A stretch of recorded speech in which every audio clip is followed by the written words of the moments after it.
Hey guys, it's Clary, and today I'll be letting you know all the new features added in Terraria 1.4.5.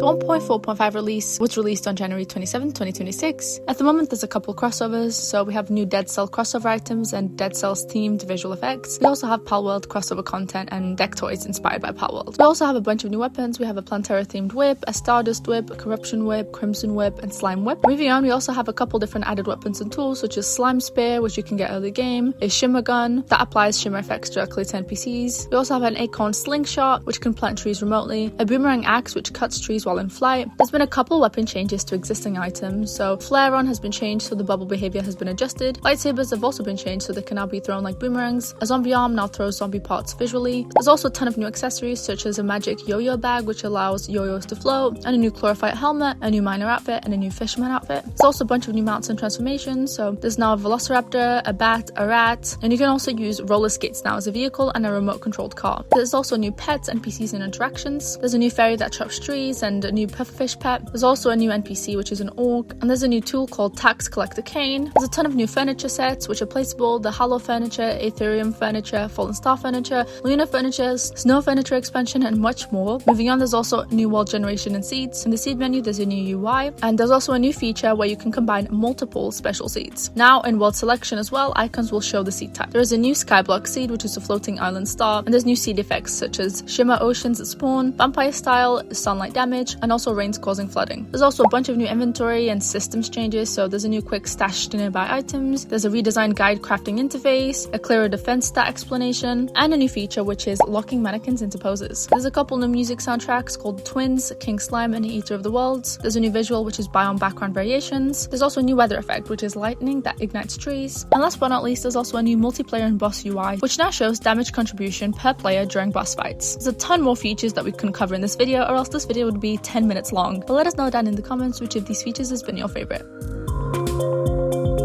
Thank you so much for watching. I hope you enjoyed this video. If you want to play more multiplayer games with your friends, you can go ahead and check out Server.pro.